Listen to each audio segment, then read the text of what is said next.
বিয়ের পরে পরিবার ছাড়া এটাই আমাদের প্রথম রমজান, তাও আবার দেশের বাহিরে। তো রমজানের বাজার করার জন্য হাজবেন্ডকে নিয়ে সুপার শপে চলে আসলাম। হাজবেন্ড প্রতিনিয়ত তার পছন্দে বাজার করলেও আজকে নাকি আমার পছন্দে রমজানের বাজার করবে। আসসালামু আলাইকুম, আপনারা সবাই কেমন আছেন? সবাইকে পবিত্র মাহে রমজানের শুভেচ্ছা।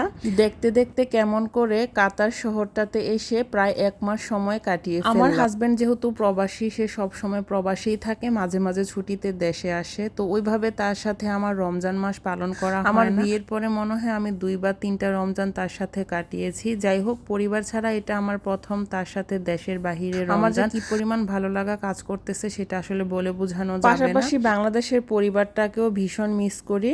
তো যাই হোক, আজকে আমরা কি কি কেনাকাটা করছি সেগুলো আপনাদের সাথে শেয়ার করব। শুরুতেই করি হচ্ছে খেজুর দিয়ে, তো তার জন্য আমরা প্রথমে খেজুর কিনে নিলাম। আর আমার হাজবেন্ড একটু ফ্রুটস খেতে পছন্দ করে, তো আমরা যেহেতু 2 জন মানুষ, আমি তাকে বললাম অল্প অল্প করে ফ্রুটস নেওয়ার জন্য। বিদেশের একটা সিস্টেম আমার খুবই ভালো লাগে, আপনার একটা ফ্রুটস দরকার, আপনি একটা ফ্রুটসই চাইলে নিতে পারবেন। বাংলাদেশে কিন্তু একটা জিনিস কিনতে গেলে দোকানিরা কিন্তু একটু আর চোখে আপনার দিকে তাকাবেন। আসলে এইখানে তেমন কিছুই না, এই ব্যাপারটা আমার কাছে খুবই ভালো লাগলো। সারা বছর বাজার করলেও রমজানের বাজার করার মধ্যে যে একটা আত্মতৃপ্তি পাওয়া যায়, এটা কি আমার সাথেই হয় নাকি আপনাদেরও এরকম আত্মতৃপ্তি লাগে, তা কিন্তু অবশ্যই আমাকে কমেন্ট করে জানাবেন। আগে আমার হাজবেন্ডের কাছে শুনতাম রমজান মাসে বিদেশে নাকি সকল পণ্যের উপরে ডিসকাউন্ট দেয়, কিন্তু এবার নিজের চোখে এসে দেখলাম সত্যি তাই। এখানে প্রত্যেকটা পণ্যের উপরই রমজান মাস উপলক্ষে অনেক অনেক ডিসকাউন্ট দিয়ে থাকে। আমাদের বাংলাদেশেই এটা সম্ভব যে রমজান মাস আসলে প্রত্যেকটা পণ্যের দাম বাড়িয়ে দ্বিগুণ করা এবং সমস্ত অচল মাল রমজান মাসে চালিয়ে দেয়। আমার হাজবেন্ড যেহেতু পরিবার ছাড়া দেশের বাহিরে প্রত্যেকটা রমজান নিজে নিজে রান্না করে খায়, কখনো হচ্ছে নিজে বাসায় তৈরি করে, আবার কখনো বাহিরের খাবার দিয়ে ইফতার করে। তো আমি এবার তাকে বলছি যে বাহিরের কোনো খাবারই খাওয়া যাবে না, আমি যতদিন তার কাছে আছি অবশ্যই তাকে ঘরের খাবার খেতে হবে। সেজন্য আমি চেষ্টা করেছি অল্প অল্প করে সবকিছুই বাসায় কিনে নিয়ে আনার জন্য, যাতে করে আমি তাকে প্রত্যেকদিন এক একটা জিনিস এক একভাবে তৈরি করে দিতে পারি। বিদেশের জীবনটা বাহিরের থেকে চাকচিক্য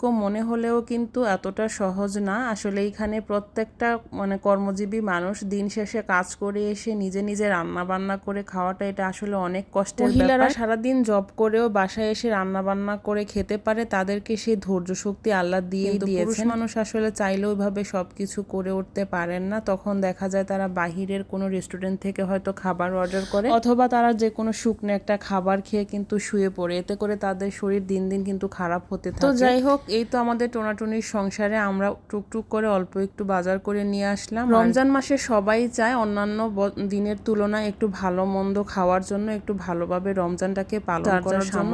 অনুযায়ী আপনারা অবশ্যই আপনার পাশের মানুষটার খেয়াল রাখবেন, সে কি ঠিক মতো ইফতার করলো কিনা।